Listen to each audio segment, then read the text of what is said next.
Okay, I'm almost there. This place is so difficult to find, and it's so difficult to find there has to be a security guard or a guide at the front entrance to the gates. So, oh my goodness.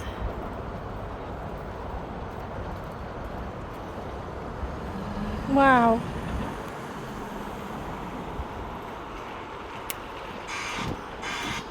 This is not what I expected.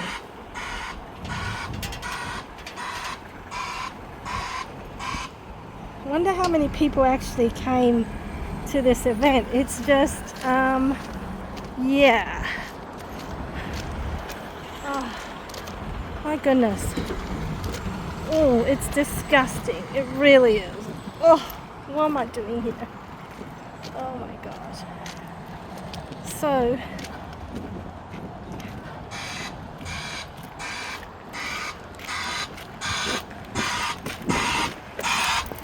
there's nobody here. I wonder where they are.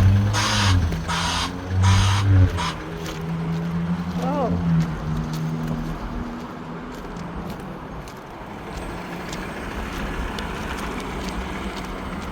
I'm going to get so lost when I get back. I have no idea where I am. Seriously. And there's nobody here.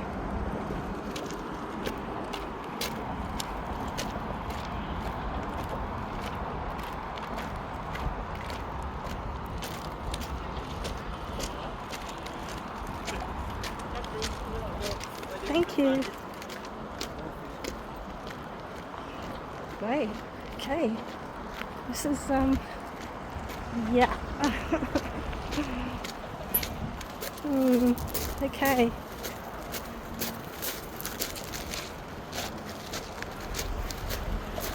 Wow. Okay. Hi.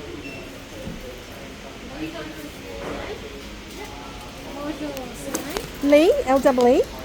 I booked in for I think 1:30, but I was lost. No, all good. This is the 1 o'clock group, so you can actually jump on it. Yeah, great. Thank you. All right. Thank you very much. Oh.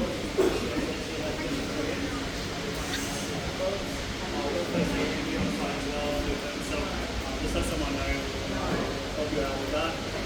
If there is an emergency on site, there and like there is, we'll be back here in the car park. Make sure that we account for everyone and we know you're safe and well before letting you go. If you're, as we walk out there, just be mindful of the walkways. There's a few bumps and bumps, so just be mindful to trip over and fall over. We are working today, meaning that there are mobile cleaning trucks being moving around the site. So please stick to the walkways, don't get outside of any gated areas. We do get a grill gate. Please make sure to close it behind you. There's a little bit warm if there's around sun down a bit too, so there's some sunscreen over there behind you. You can put some on before you go. And there's some water out there as well if you want to drink. Feel free. There are also some ice cream in there too, so if it's a little bit hot, definitely get it some really delicious. That's it. Otherwise, stay dry. Yeah, so come and join us as well. If you have any questions, just let myself or John know. There's a bunch of people out there, high business as well. If you have any questions, ask away. We'll start making our way. If you have any questions on the way, it's only a pretty small group, so feel free to ask. Yeah, there's a sunscreen to see.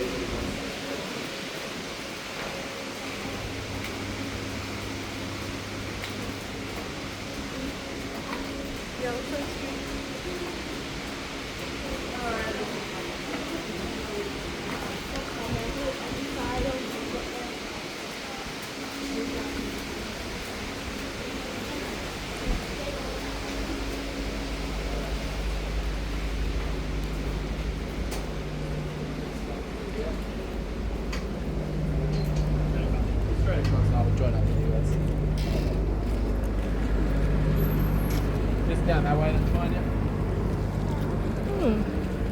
Interesting.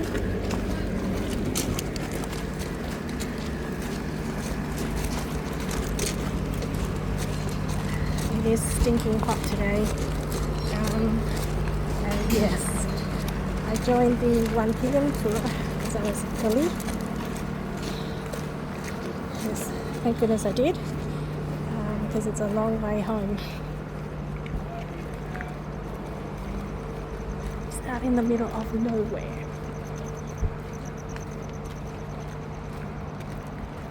It's a pity I missed the Piedmont one, that's much closer.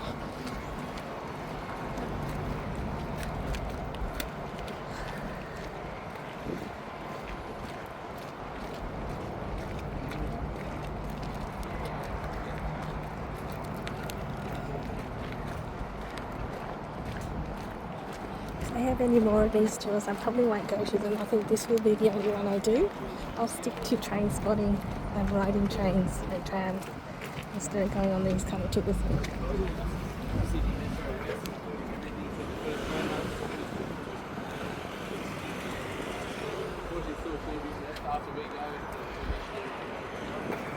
Just on our way out, there's a few signs up on the fencing that have a few interesting facts about the tunnel boring. So, for example, 6 tunnel boring machines, we have 2, the other 2 contractors have 2 each. Most of the tunnel boring machines, our ones for example, they're from China.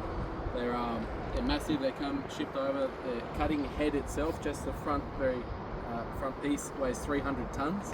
In total they're 800 tons, I think, the machines.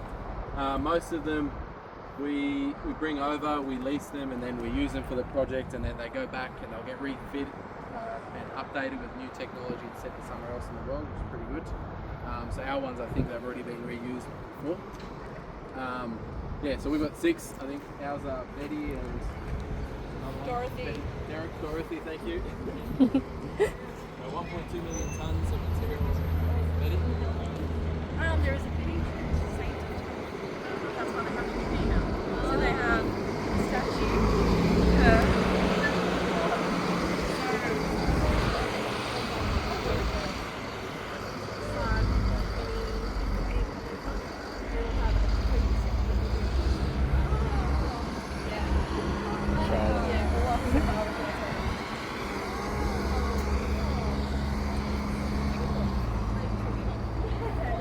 Who names these boring machines or whatever you call them? Wow. Okay, it's getting a little bit cooler now, which is great.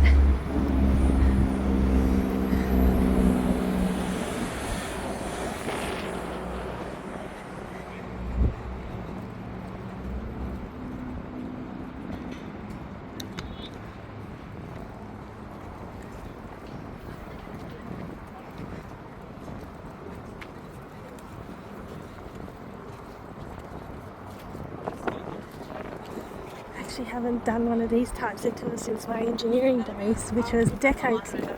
I think the last one I did was probably under the Harbour Tunnel. That's a long time ago. Interesting facts.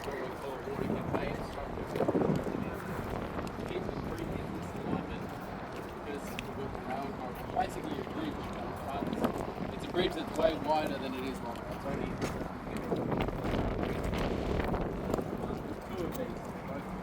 pier, another pier in the middle, and a pier on the backside. This slab here only got poured last week. The other one 6 months ago. And all of the earthworks that we're doing here is to bring the whole level up. The finished surface level is basically where we're standing. Now, they'll come through and put ballast on, and then the rail corridor sits about 750 high. So that's the finished surface. As I was saying before about the flooding, the area is subject to flooding because of the big catchments in the river. In a high tide from Parramatta River, with a big flooding event, it can rise here. So the whole project has been designed around lifting it up and out of the rail corridor to make sure that we are protecting ourselves from flooding from the trains. In doing that, we kind of affected some of the downstream flooding, so we potential risk of flooding people downstream. So to mitigate that, we're actually excavating a massive retention basin on this backside, 80,000 cubic metres. So it's about the size of 6 or 8 soccer fields worth, and 3 metres deep. And in a big flood event, all the water runs into that culvert. It's stored there for a few weeks, and it slowly trickles out back into the network. Sorry, Joe.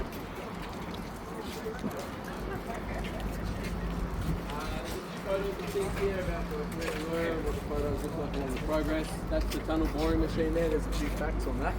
As I said, that 300 ton cutter head is just this piece here. As I was explaining before about our location, so in the back over there, this big green shed, that's the TBM shed. That's where all the spoil comes out of a big conveyor system from underground. The tunnels, there's a box, they call it, it's a big diaphragm wall. So it's excavated and filled as we're going to stop water coming in.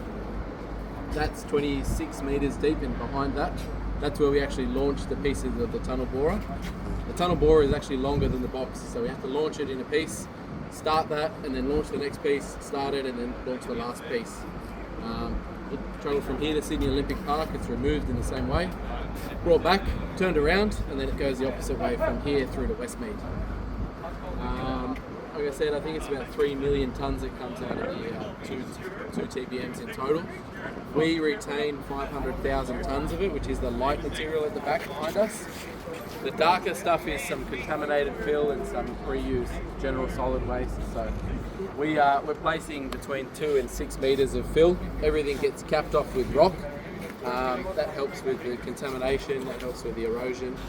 The whole point of keeping the material here is that we're better off storing it here in a higher site as basically a landfill than sending it elsewhere to make it somebody else's problem. This is a rail car that's designed to be here for its life, underneath, encapsulated, completely safe, no risk to the environment.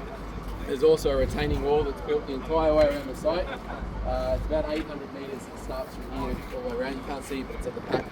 That protects all of the material from the inside from slipping out into the creek, basically. While we're up here, Olivia is one of our engineers. We've got a few pieces of plant here she'll talk about. I'll be quick. So all the doors are open, so you're free to jump inside the machines, take photos, that kind of stuff. So here we've got a 10-ton smooth drum roller. So you heard Josh say that we have between 2 to 6 metres of fill. We have to compact those layers in 300 more layers. So you can imagine we've got multiple layers that need compaction. We use this to get a nice smooth level to make sure it's fully compacted before we go to the next level. So we've got solid ground for the trains to come on. Then over here we've got an ejector moxie. So this is where we remove the spoil internal of the site. So it carries 30 tonnes. The key thing about this one is they don't tip to expel the material. There's a panel at the back and it ejects the material out, so it's the safest way to move material around the site.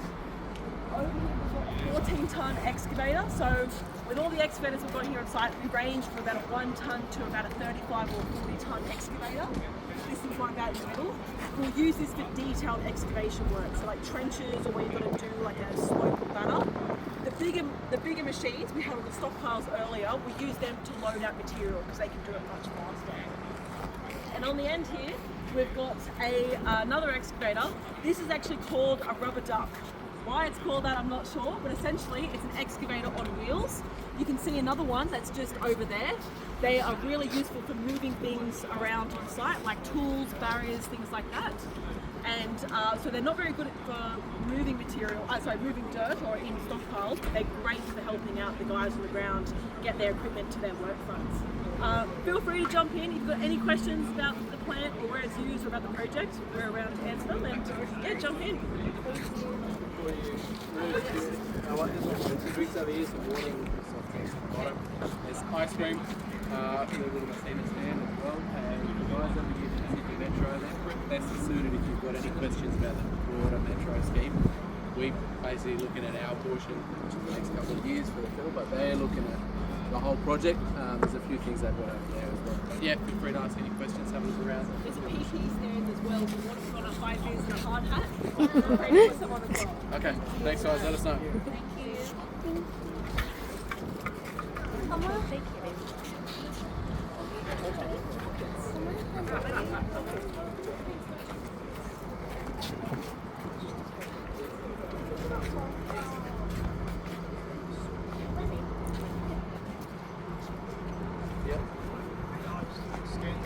No, so all the material that comes from the tunnel is one part. It's basically to the depth of the ground. So typically here it's normally from a metre and a half to a metre worth of fill.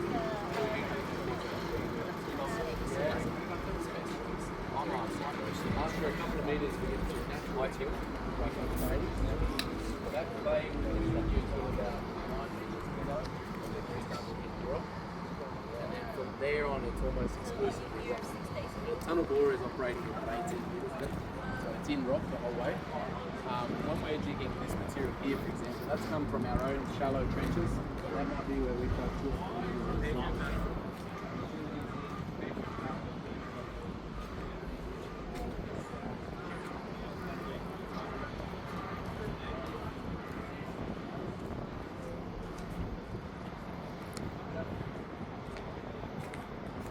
These trucks are actually massive, well, especially this ejector.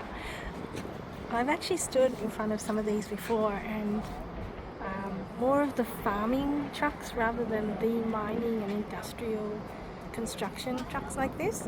And yeah, they're enormous. Like, I am almost as tall as this wheel.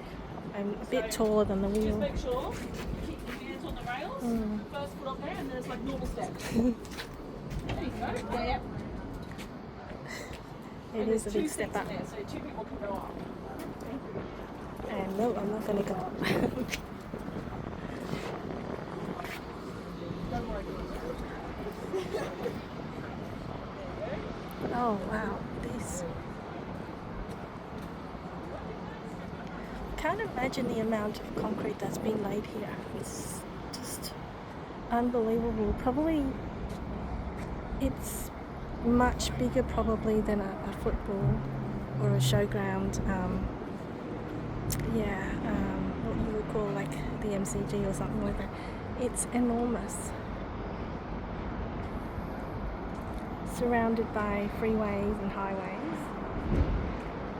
There's nothing out here. It's even crossing the road was a bit of a challenge in itself.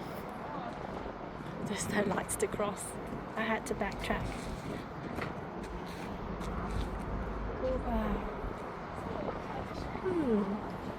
Okay, I think that's it. Thanks for watching.